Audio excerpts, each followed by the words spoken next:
Semangat untuk tetap belajar di tengah pandemi COVID-19.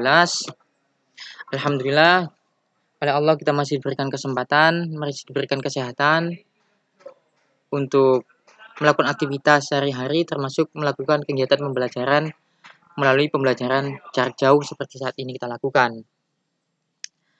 Anak-anak kelas 11, pada pertemuan sebelumnya, kita sudah membahas tentang konsep hak asasi manusia dan kewajiban asasi manusia. Saya ingatkan kembali bahwa hak asasi manusia itu merupakan hak yang melekat pada setiap manusia tanpa terkecuali sebagai anugerah dari Tuhan Yang Maha Esa, dan hak ini tidak boleh dicabut oleh siapapun, baik oleh pemerintah maupun oleh orang lain yang ada di sekitarnya.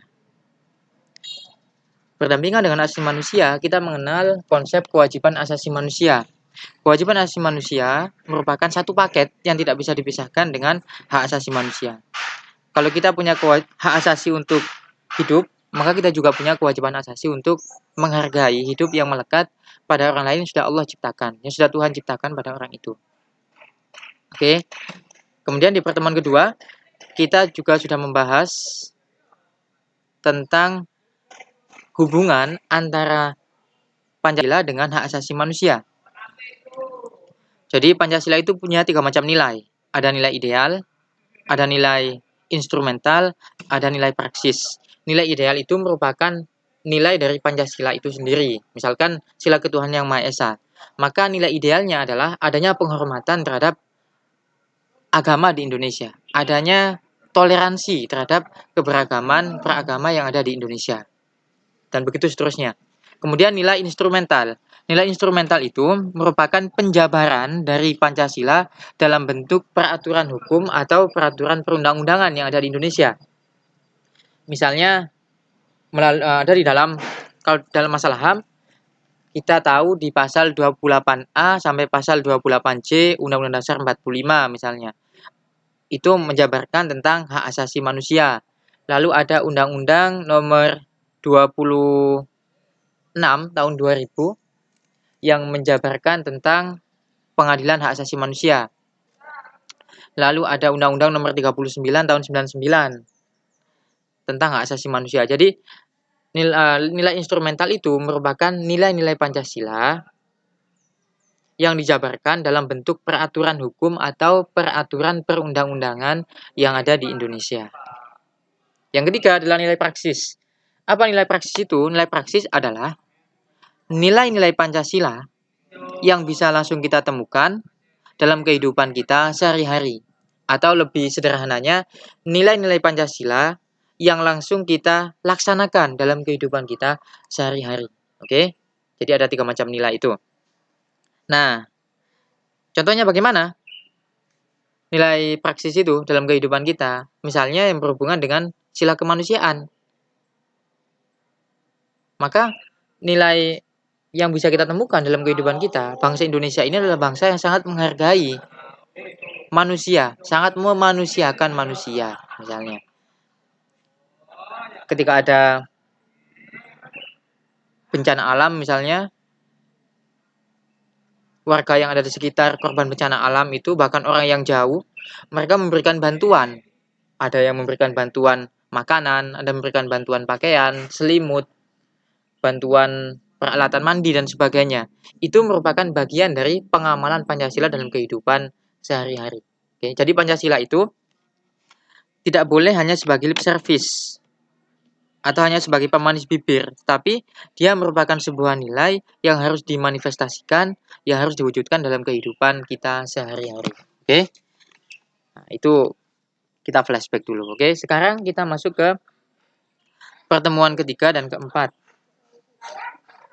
Kita langsung ya, pertemuan 3 dan keempat ini saya jadikan satu karena waktu kita tidak terlalu banyak. Mungkin minggu depan sudah ulangan harian, persiapkan diri kalian untuk mengikuti ulangan harian dengan baik. Jadi materi yang tersisa hari ini kita selesaikan semua. Apa materinya? Pada pertemuan kali ini kita akan membahas tentang kasus pelanggaran HAM di Indonesia. Dan yang kedua kita akan membahas tentang upaya penegakan HAM di Indonesia. Kita mulai satu persatu. Kasus pelanggaran hak asasi manusia di Indonesia. Setiap manusia memiliki hak asasi, akan tetapi hak asasi yang dimiliki oleh manusia dibatasi oleh manusia yang lainnya. Dengan demikian, tidak ada seorang pun yang diperbolehkan untuk melanggar hak asasi orang lain. Akan tetapi, sekarang justru sebaliknya, bahwa banyak yang tidak menyadari di sekitarnya terdapat orang lain yang memiliki kedudukan yang sama, bahkan sering melabrak hak asasi orang lain tanpa alasan yang jelas. Nah, manusia ini, sebagaimana sudah pernah kita bahas sebelumnya, punya hak, punya kewajiban. Punya hak asasi manusia, punya kewajiban asasi manusia. Yang terjadi sekarang, orang-orang itu hanya pandai menuntut haknya. Bahkan mungkin kita. Kita hanya pandai menuntut hak kita sebagai manusia, tapi justru kadang-kadang kita lupa untuk menunaikan kewajiban kita sebagai manusia. Itu yang menyebabkan begitu banyak terjadi pelanggaran terhadap hak asasi manusia di Indonesia.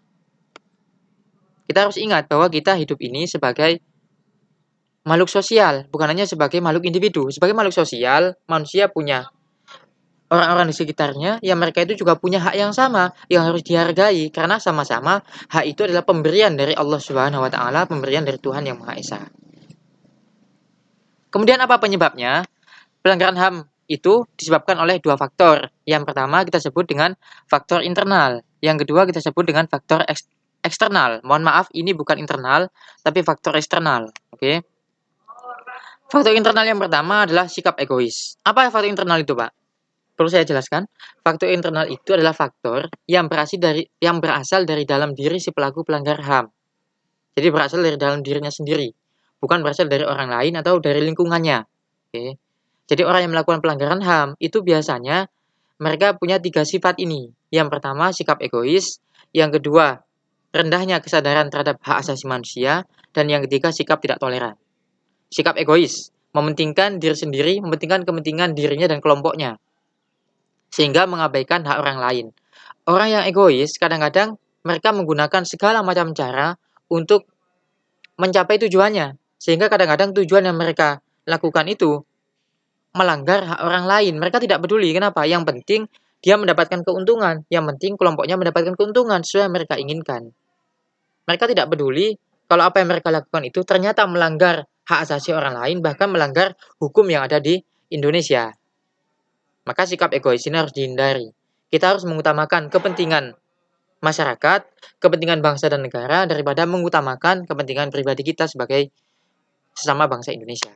Oke. Kemudian sikap tidak toleran. Tidak toleran itu maksudnya tidak menghargai adanya perbedaan yang ada di tengah-tengah masyarakat. Bisa perbedaan suku, bisa perbedaan agama, atau perbedaan yang lain yang mungkin muncul dan timbul di tengah-tengah masyarakat. Indonesia ini bangsa yang sangat heterogen, terdiri dari berbagai macam suku bangsa, ras, agama, kepercayaan, budaya, dan sebagainya. Ketika muncul sikap tidak toleran di tengah-tengah masyarakat, bisa muncul konflik, dan konflik ini bisa berakibat melanggar HAM orang lain. Yang ketiga, adanya rendahnya kesadaran hak asasi manusia.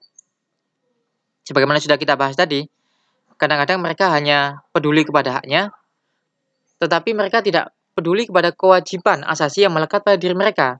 Harus diingat bahwa HAM dan KAM, hak asasi manusia dan kewajiban asasi manusia itu adalah dua hal yang saling berkaitan satu dengan yang lain. Kita harus melaksanakan kewajiban kita sebagai manusia, selain kita juga memiliki hak asasi yang harus dihargai orang lain. Kalau masing-masing pihak, kalau masing-masing individu, masing-masing kelompok, mereka punya kesadaran yang tinggi terhadap kewajiban asasi mereka, terhadap orang lain, terhadap kelompok yang lain, terhadap masyarakat yang lain, maka tidak akan terjadi pelanggaran terhadap hak asasi manusia. Tapi sayangnya memang kadang-kadang rendahnya kesadaran HAM ini mendorong seseorang melakukan pelanggaran HAM, baik dia sadari maupun tidak. Itu yang pertama ya. Kemudian faktor yang kedua kita sebut dengan faktor eksternal. Kalau internal, dia berasal dari dalam diri si pelaku pelanggar HAM. Kalau faktor eksternal ini disebabkan oleh adanya sesuatu, adanya faktor lain di luar dari diri si pelaku pelanggar HAM. Yang pertama adalah penyalahgunaan kekuasaan. Kemudian yang kedua adalah ketidaktegasan aparat penegak hukum, lalu penyalahgunaan teknologi dan kesenjangan sosial dan ekonomi. Kita tahulah ya, penyalahgunaan kekuasaan ini, the power tends to corrupt, but the absolute power tends to corrupt absolutely. Bahwa kekuasaan itu cenderung disalahgunakan, dan kekuasaan yang besar cenderung disalahgunakan secara lebih besar lagi. Oleh karena itulah kekuasaan itu harus dibatasi. Di Indonesia kita mengenal adanya sistem pembagian kekuasaan. Ada kekuasaan legislatif, eksekutif, yudikatif, kemudian yang lain juga ada yang 3 itu yang utama kan. Nah, masing-masing kekuasaan ini mereka melakukan checks and balance supaya ketika terjadi pelanggaran hak asasi warga negara, maka lembaga negara yang lain bisa melakukan kontrol, melakukan balancing agar kekuasaan yang ada itu tidak disalahgunakan untuk melanggar hak asasi warga negara. Kemudian ketidaktegasan aparat penegak hukum sudah jelas ini menjadi salah satu faktor penyebab terjadinya pelanggaran HAM. Masih adanya tebang pilih dalam penegakan hukum. Hukum seperti pisau, begitu tajam ke bawah tapi tumpul ke atas. Hal ini menyebabkan orang-orang yang punya kekuasaan, orang-orang yang punya uang, kita katakan seperti itu, karena mereka itu sulit untuk bisa mereka itu sulit untuk kemudian diproses secara hukum. Itu yang menyebabkan mereka mudah untuk melakukan pelanggaran HAM terhadap orang lain. Maka diperlukan hukum yang tidak tebang pilih. Hukum yang menjadikan semua warga negara itu bersamaan kedudukannya. Bukan hukumnya yang salah, tapi kadang-kadang ada oknum-oknum aparat penegak hukum yang menjadikan hukum itu sebagai komoditi yang diperjualbelikan untuk kepentingan mereka sendiri. Kemudian yang ketiga, penyalahgunaan teknologi. Teknologi yang ada ini membantu kita, tapi di sisi yang lain juga bisa menyebabkan terjadi pelanggaran HAM. Pemerintah sudah membuat aturan Undang-Undang ITE, di situ kita tidak boleh menyebar hoax. Kemudian kita tidak boleh membuat konten-konten yang melanggar hak privasi orang lain, termasuk menyebarkan konten-konten pornografi. Itu juga merupakan upaya yang dilakukan pemerintah untuk menjamin adanya hak asasi manusia tetap tegak di Indonesia. Teknologi ini ketika dia digunakan dengan bijak, maka begitu banyak manfaatnya buat kita. Dulu kita kalau beli makanan malam-malam, kita masih harus pergi ke satu tempat. Tapi sekarang ketika kita malas pergi keluar, ada GoFood, ya kan? Ada GrabFood, ada berbagai macam layanan. Jadi kita tinggal pesan lewat media sosial, kita tinggal pesan lewat aplikasi, makanan datang ke rumah kita. Tinggal kita bayar, selesai. Itu manfaat yang positif dari teknologi. Tapi manfaat yang negatif, itu salah satunya, adanya pelanggaran HAM. Karena mungkin saya punya foto, kemudian foto saya upload. Lalu foto saya diambil oleh orang lain. Lalu diedit, seolah-olah saya melakukan perbuatan yang melanggar hukum. Nama baik saya sebagai warga negara tercemar di tengah-tengah masyarakat. Ya. Nama baik saya sebagai warga masyarakat tercemar karena orang menganggap saya melakukan perbuatan padahal saya belum pernah melakukan perbuatan itu sama sekali. Nah, ini merupakan dampak dari penyalahgunaan teknologi. Lalu yang keempat, kesenjangan sosial dan ekonomi. Ini juga faktor yang memang sulit dihindari. Kadang-kadang hampir sama dengan faktor yang kedua, ketidaktegasan aparat penegak hukum. Itu kan kesenjangan sosial dan ekonomi ini menyebabkan adanya perbedaan dalam penanganan suatu kasus. Misalnya ada orang yang korupsi, pejabat pemerintah yang korupsi uang negara sampai puluhan miliar rupiah, tetapi hukumannya tidak sampai 2 tahun, dia bebas.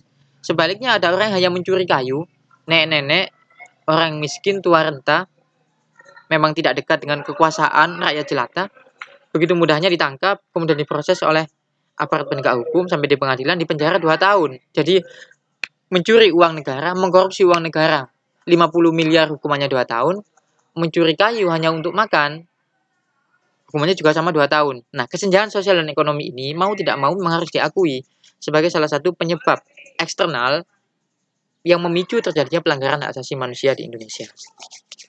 Baik, sekarang kita masuk ke kasus pelanggaran HAM di Indonesia. Di Indonesia, meskipun pemerintah telah mengeluarkan peraturan perundang-undangan mengenai HAM, namun pelanggaran HAM tetap selalu ada, baik yang dilakukan oleh pemerintah maupun oleh masyarakat sendiri. Jadi HAM ini memang walaupun sudah ada aturannya, sudah ada undang-undangnya untuk menjamin agar HAM tetap tegak di Indonesia, akan tetapi memang tidak bisa kita pungkiri pelanggaran HAM terus selalu ada. Bahkan pelanggaran HAM itu bukan hanya dilakukan oleh masyarakat. Pemerintah dalam hal tertentu juga bisa melakukan pelanggaran terhadap hak asasi manusia, terutama hak asasi warga negaranya. Nah, pelanggaran-pelanggaran tersebut merupakan cerminan telah terjadi kelalaian atas pelaksanaan kewajiban asasi manusia. Berikut ini beberapa contoh kasus pelanggaran HAM yang pernah terjadi di Indonesia. Yang pertama, kerusuhan Tanjung Priok tanggal 12 September 1984. Dalam kasus ini 24 orang tewas, 36 orang luka berat dan 19 orang luka ringan. Keputusan majelis hakim terhadap kasus ini menetapkan 14 terdakwa seluruhnya dinyatakan bebas. Kembali tadi kan, bahwa kenapa masih terus terjadi pelanggaran HAM di Indonesia? Salah satu penyebabnya karena adanya penegakan hukum yang lemah. Kerusuhan Tanjung Priok ini, 24 orang tewas, 36 orang luka berat, 19 luka ringan. Anda bisa bayangkan, 24 orang ini nyawa manusia. Kemudian, apa yang diputuskan majelis hakim di pengadilan? Ternyata semua terdakwa yang dibawa ke pengadilan dinyatakan bebas. Tidak ada satupun yang divonis bersalah oleh pengadilan. Padahal sudah ada orang yang meninggal. Hak hidup ini merupakan hak yang paling dasar yang melekat pada manusia, selain hak yang lain. Sudah ada orang meninggal, dan ini nyawa manusia yang diberikan oleh Allah, tapi ternyata pelakunya dinyatakan bebas. Kita tidak tahu apakah ini ada intervensi dari penguasa atau seperti apa. Yang jelas penegakan hukum yang seperti ini, yang sangat lemah kepada mereka yang dekat dengan kekuasaan, menyebabkan orang lain menjadi tidak takut untuk melanggar HAM orang yang ada di sekitarnya. Kemudian penyerbuan kantor Partai Demokrasi Indonesia tanggal 27 Juli 1996. Dalam kasus ini 5 orang tewas, 149 orang luka-luka, dan 23 orang hilang. Keputusan majelis hakim terhadap kasus ini menetapkan 4 terdakwa dinyatakan bebas dan 1 orang terdakwa divonis 2 bulan 10 hari. Vonis yang laki-laki sangat ringan, sehingga memungkinkan berpotensi untuk terjadinya pelanggaran yang sama di kemudian hari. Kemudian penembakan mahasiswa Trisakti pada tanggal 12 Mei 1998. Dalam kasus ini 4 orang mahasiswa tewas. Mahkamah militer yang menyidangkan kasus ini memvonis 2 terdakwa dengan hukuman 4 bulan penjara. 4 orang tewas, tapi ternyata cuma divonis berapa? 4 tahun. 4 orang divonis 4 tahun.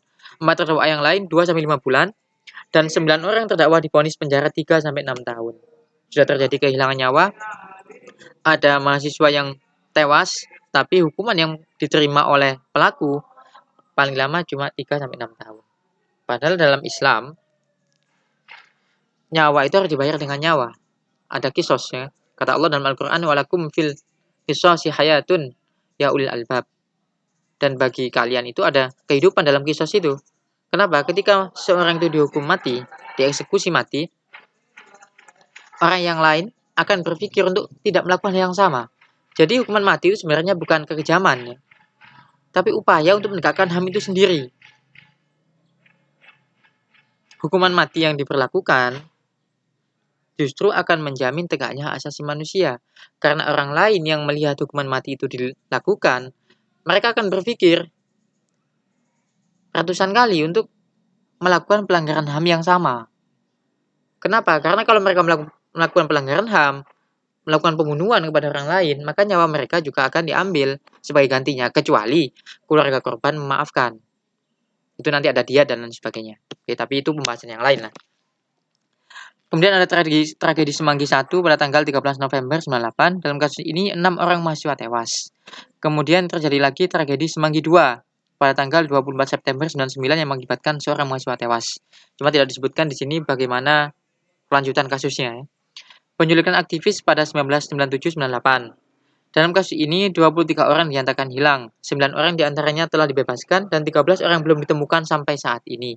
Kasus ini juga tidak tahu kita bagaimana kelanjutan penyelesaiannya melalui meja pengadilan, melalui meja hijau ya. Nah, sekarang setelah kita melihat adanya berbagai kasus pelanggaran HAM, mulai dari kasusnya Tanjung Priok, kemudian kasusnya Trisakti, Semanggi, penculikan aktivis dan lain sebagainya. Sekarang apa upaya yang dilakukan untuk menegakkan hak asasi manusia? Upaya pemerintah dalam menegakkan hak asasi manusia. Karim Suryadi, ini bapaknya yang pakai kacamata, pakai jam tangan, pakai baju batik, ya. Beliau menegaskan bahwa bangsa Indonesia dalam proses penegakan HAM sangat mempertimbangkan 2 hal di bawah ini. Yang pertama, kedudukan negara Indonesia sebagai negara yang berdaulat, baik secara hukum, sosial, maupun politik, harus dipertahankan dalam keadaan apapun sesuai dengan prinsip-prinsip yang dianut dalam Piagam PBB. Hukum nasional, serta menempatkannya sedemikian rupa sehingga merupakan bagian yang tidak terpisahkan dari sistem hukum nasional. Artinya, kita ini bangsa yang berdaulat. bangsa yang punya kedaulatan, tidak boleh didikte oleh kepentingan bangsa yang lain. Akan tapi, walaupun demikian, kita diperkenankan untuk mengacu kepada ketentuan-ketentuan hukum internasional mengenai HAM. Lalu ketentuan hukum internasional mengenai HAM itu dimasukkan ke dalam sistem hukum nasional, dimasukkan dalam peraturan perundang-undangan dan menempatkannya sebagai bagian dari sistem hukum nasional. Lalu upaya apa yang dilakukan pemerintah? Yang pertama, pembentukan Komisi Nasional Hak Asasi Manusia atau Komnas HAM. Komnas HAM dibentuk pada 7 Juni 1993 melalui Kepres atau keputusan Presiden melakukan perdamaian pada kedua belah pihak yang bermasalah, menyelesaikan masalah secara konsultasi maupun negosiasi, menyampaikan rekomendasi atas suatu kasus pelanggaran hak asasi manusia kepada pemerintah dan Dewan Perwakilan Rakyat untuk ditindaklanjuti. Rekomendasi itu saran, jadi ketika terjadi pelanggaran hak asasi manusia, yang terutama yang berat ya, kasus-kasus yang berat, Komnas HAM ini bisa memberikan rekomendasi atau saran kepada pemerintah dalam mengambil sikap terhadap kasus tersebut. Memberikan saran kepada pihak yang bermasalah untuk menyelesaikan sengketa di pengadilan. Setiap warga negara yang merasa hak asasinya dilanggar boleh melakukan pengaduan kepada Komnas HAM. Pengaduan tersebut harus disertai dengan alasan, baik secara tertulis maupun lisan dan identitas pengadu yang benar. Jadi ketika terjadi pelanggaran HAM, warga masyarakat yang merasa HAM-nya itu dilanggar oleh kelompok masyarakat yang lain, mereka boleh mengadukan masalah mereka itu kepada Komnas HAM. Nanti Komnas HAM akan mendampingi mereka untuk menyelesaikan kasusnya di pengadilan.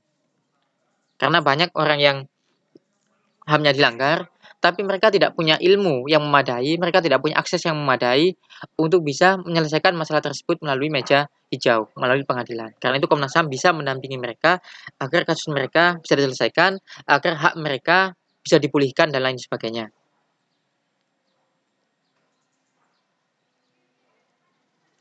Dalam hubungannya dengan penegakan HAM, Pancasila mengajarkan hal sebagai berikut. Sesungguhnya Tuhan Yang Maha Esa adalah pencipta alam semesta. Manusia adalah makhluk Tuhan Yang Maha Esa yang mendapatkan anugerahnya berupa kehidupan, kebebasan, dan harta milik.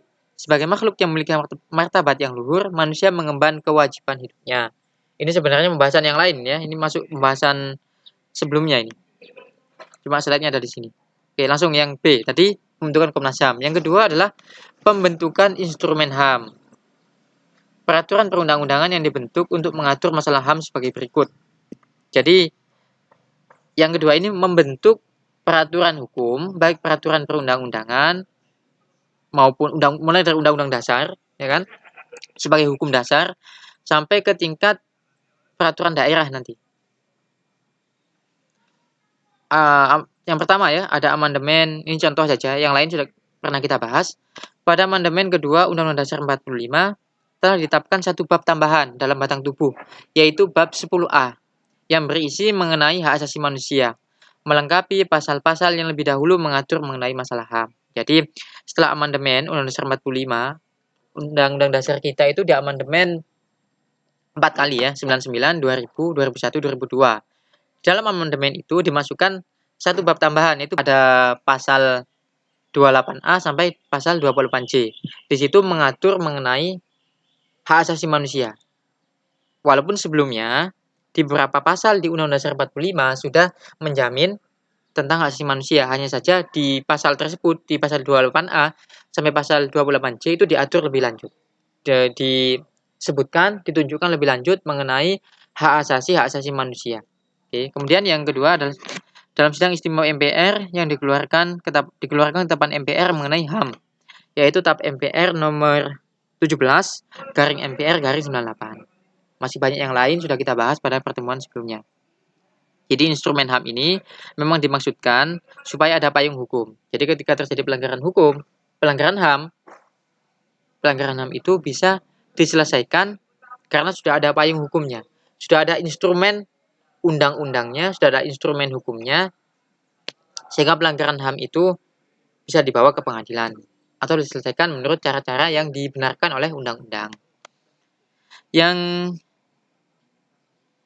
Ini ada Piagam HAM tahun 98, kemudian undang-undang Republik Indonesia nomor 39 tahun 99 tentang hak asasi manusia, lalu ada undang-undang nomor 26 tahun 2000 tentang pengadilan HAM. Banyak yang lain ya kan, ada undang-undang Republik Indonesia nomor 3 tahun 97 tentang pengadilan anak. Ada Undang-Undang Nomor 23 Tahun 2002 tentang Perlindungan Anak. Lalu ada Undang-Undang Republik Indonesia Nomor 11 Tahun 2012 tentang Sistem Peradilan Anak. Kenapa anak ini memang ada undang-undangnya sendiri? Karena memang anak ini menjadi salah satu kelompok masyarakat yang berpotensi untuk HAM-nya dilanggar. Mereka masih lemah, mereka masih bergantung kepada orang tuanya, sehingga memang kadang-kadang banyak anak-anak yang tidak mendapatkan hak mereka dengan baik. HAM-nya dilanggar, gitu. Baik oleh orang yang ada di sekitarnya, oleh orang tuanya misalnya, atau oleh orang lain yang ada di sekitarnya. Maka perlu dibuat undang-undang yang khusus mengatur masalah perlindungan anak.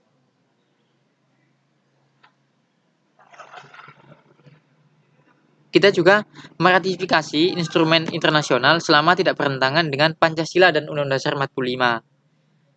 Diratifikasi. Nah, instrumen internasional yang diratifikasi diantaranya adalah Konvensi Jenewa 12 Agustus 49, Konvensi tentang Hak Politik Kaum Perempuan, Konvensi tentang Penghapusan Segala Bentuk Diskriminasi Terhadap Perempuan, Konvensi Hak Anak-anak, Konvensi Pelarangan Pengembangan, Produksi, dan Penyimpanan Senjata Biologis dan Beracun serta Pemusnahannya, dan Konvensi Internasional Terhadap Anti-Apartheid dalam Olahraga. Masih banyak yang lain, silahkan dibaca sendiri. Jadi itu yang kedua ya, pembentukan instrumen atau peraturan perundang-undangan tentang hak asasi manusia. Kemudian yang ketiga, upaya yang dilakukan untuk menegakkan HAM adalah pembentukan pengadilan hak asasi manusia. Pengadilan HAM dibentuk berdasarkan Undang-Undang Republik Indonesia Nomor 26 Tahun 2000. Pengadilan HAM adalah pengadilan khusus terhadap pelanggaran HAM berat yang diharapkan dapat melindungi hak asasi manusia, baik perseorangan maupun masyarakat. Pengadilan HAM menjadi dasar bagi penegakan kepastian hukum, keadilan, dan perasaan aman, baik perseorangan maupun masyarakat. Itu tadi upaya penegakannya. Sekarang upaya penanganan kasus pelanggaran HAM. Yang pertama ada upaya pencegahan. Upaya pencegahan pelanggaran HAM, karena mencegah itu lebih baik dari mengobati. Ya. Berikut ini tindakan pencegahan yang dapat dilakukan untuk mengatasi berbagai kasus pelanggaran HAM. Yang pertama, menegakkan supremasi hukum dan demokrasi. Pendekatan hukum dan pendekatan dialogis harus dikemukakan dalam rangka melibatkan partisipasi masyarakat dalam kehidupan berbangsa dan bernegara. Lalu harus meningkatkan juga kualitas pelayanan publik, meningkatkan pengawasan dari masyarakat dan lembaga-lembaga politik terhadap setiap upaya penegakan hak asasi manusia. Menegakkan ini yang pertama, ini yang poin kuncinya ya. Supremasi hukum harus ditegakkan. Jadi supaya pelanggaran HAM itu jumlahnya bisa dikurangi, maka pemerintah, para penegak hukum harus benar-benar menegakkan hukum itu sebagaimana mestinya. Walaupun memang tidak mudah untuk melakukan itu. Sangat sulit untuk menegakkan hukum itu, terutama kepada mereka yang punya kekuasaan. Supremasi hukum ini ketika dia tegak dan menjamin keadilan untuk semua warga masyarakat tanpa terkecuali, maka secara otomatis pelanggaran-pelanggaran HAM yang ada di Indonesia jumlahnya bisa dikurangi. Indonesia ini negara yang memang sangat bisa dikatakan begitu banyak pelanggaran HAM yang terjadi di masa lalu yang sampai hari ini kasusnya tidak jelas. Para pelaku pelanggaran HAM tersebut mereka masih bebas berkeliaran. Karena lemahnya upaya penegakan hukum yang dilakukan terhadap pelaku pelanggaran HAM. Sehingga efek jerahnya tidak ada. Orang lain yang melihat hukum tidak ditegakkan secara benar, secara adil, mereka akhirnya melakukan tindakan yang sama, yaitu melanggar HAM orang lain. Maka memang penting supremasi hukum ini harus benar-benar ditegakkan. Jangan sampai hukum ini menjadi mainan atau alat bagi penguasa. Kemudian meningkatkan pengawasan dari masyarakat. Ini juga penting. Sudah banyak muncul LSM yang mereka fokus untuk menyuarakan aspirasi masyarakat, memperjuangkan hak-hak masyarakat yang zolimi oleh penguasa, oleh pengusaha-pengusaha besar misalnya, atau oleh kelompok-kelompok yang dekat dengan kekuasaan. Misalnya ada macam-macam, ada kontras dan lain sebagainya.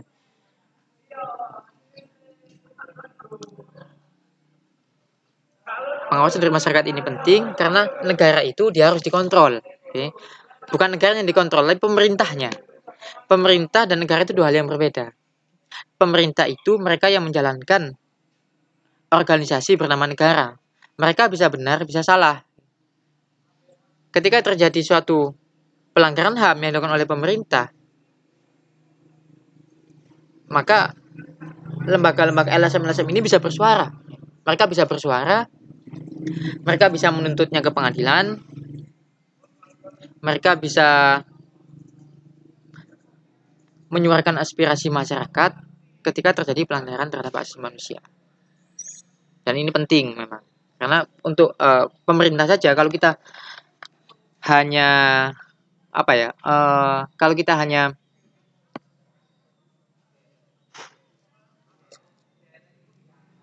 kalau kita hanya mengandalkan pemerintah saja, kadang-kadang tidak cukup.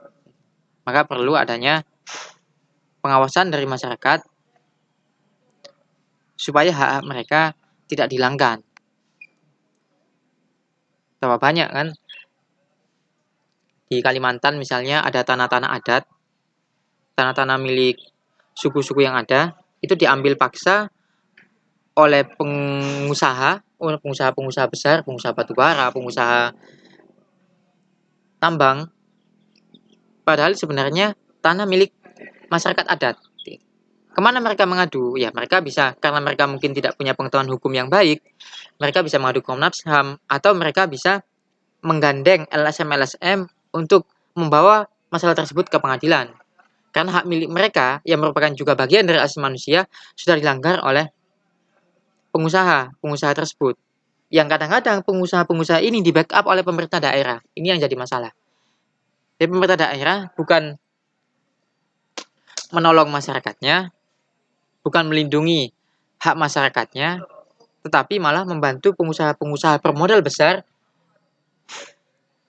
Bahkan mereka membantu pengusaha-pengusaha bermodal besar ini melanggar hak masyarakatnya sendiri. Oke, jadi memang sekali lagi perlu adanya pengawasan dari masyarakat dan lembaga-lembaga swadaya masyarakat yang ada. Kemudian ada meningkatkan penyebarluasan prinsip-prinsip HAM kepada masyarakat melalui lembaga pendidikan formal maupun non formal, termasuk seperti yang saya ajarkan pada kalian. Ini kan juga bagian dari upaya yang saya lakukan untuk menyebarkan tentang prinsip-prinsip HAM, menghargai hak orang lain. Lalu meningkatkan kerjasama yang harmonis antar kelompok atau golongan dalam masyarakat agar mampu saling memahami dan menghormati keyakinan dan pendapat masing-masing. Kemudian membangun harmonisasi hak dan kewajiban asasi manusia. Salah satu cara untuk mengharmonisasikan hak dan kewajiban asasi manusia dalam kehidupan sehari-hari adalah dengan menghindarkan diri kita dari sikap egois atau terlalu mementingkan diri sendiri. Sikap egois dapat menyebabkan seseorang untuk selalu menuntut haknya sementara kewajibannya sering diabaikan. Itu penutup. Artinya kita sebagai manusia ini harus bisa mengharmonisasikan antara hak dan kewajiban yang kita miliki. Jangan hanya pandai untuk menuntut hak, tapi kemudian kita lupa untuk melaksanakan kewajiban kita sebagai manusia. Oke, itu saja anak-anak. Jangan lupa catat poin-poin pentingnya di buku tulis kalian, di buku catatan kalian. Insya Allah, kalau tidak ada halangan, minggu depan kita akan melakukan ulangan harian pertama. Nanti link untuk ulangannya akan saya berikan lewat Google Classroom. Dipelajari materi dari pertama mengenai konsep hak asasi dan kewajiban asasi manusia, kemudian nilai Pancasila dan hubungannya dengan hak asasi manusia, lalu kasus pelanggaran HAM, dan yang terakhir upaya penegakan hak asasi manusia. Oke, sampai jumpa pada kesempatan berikutnya. Kurang lebihnya saya mohon maaf. Terima kasih dan wassalamualaikum warahmatullahi wabarakatuh.